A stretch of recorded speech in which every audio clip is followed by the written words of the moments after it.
మాతృదేవో భవ, పితృదేవో భవ, ఆచార్య దేవో భవ, అతిథి దేవో భవ. మనం ఏ కార్యక్రమం చేసినా పితృదేవతల యొక్క ఆశీస్సు ఉండాలి, అలాగే మాతృదేవత ఆశీస్సు ఉండాలి, గురువుల ఆశీస్సు ఉండాలి, సప్త మహర్షుల యొక్క ఆశీస్సు ఉండాలి. అవన్నీ ఉంటేనే మనం అన్ని కార్యక్రమాలు చేస్తాం. దుర్భిక్షం దేవలోకేషు, దేవలోకం ఏమీ లేవు, అన్నీ కూడా మనుష్యలోకంలో ఉన్నాయి. ఈ మనుష్యలోకంలో మనం యజ్ఞాలు యాగాలు క్రతువులు చేస్తే ఇవన్నీ కూడా ఆ దేవతను మనం సంప్రాప్తి చేస్తాం.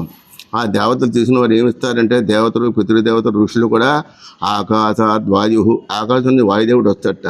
వాయోరగ్ని, అందులో అగ్నిహోత్రుడు వస్తాడు. అగ్నేరాప, దాని నీరు వస్తుంది. ఆప ఓషధయ, దాంతో ఓషధులు వస్తాయి. ఓషధీభ్యోన్నం, దాంట్లో అన్నము అది వస్తుంది. అన్నాత్ పురుష, అందులో పురుషులు స్త్రీలు జన్మిస్తారు. పురుషో వై యజ్ఞ, మనం యజ్ఞం చేయాలి. యజ్ఞన్న పాంతు దక్షిణ, ఆ యజ్ఞం చేసే వారికి ఆ బ్రహ్మకి వాళ్ళకి దక్షిణ ఇవ్వాలి, భోజనాలు పెట్టాలి. ఇవన్నీ చేశారని చెప్పి దశరథ మహారాజు కూడా పుత్రకామేష్యాగం చేశారు.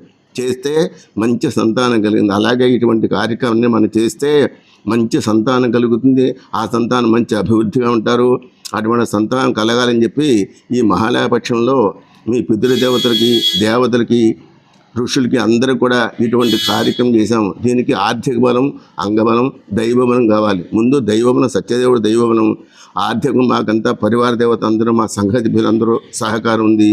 అలాగే ఆర్థిక అంగబలం ఉంది, దైవబలం, ఈ మూడు ఉన్నాయి. కాబట్టి ఈ మహాలయపక్షంలో ఈ యజ్ఞం చేశాం. కాబట్టి ఇందులో భక్తులు అందరూ కూడా సహకరించారు.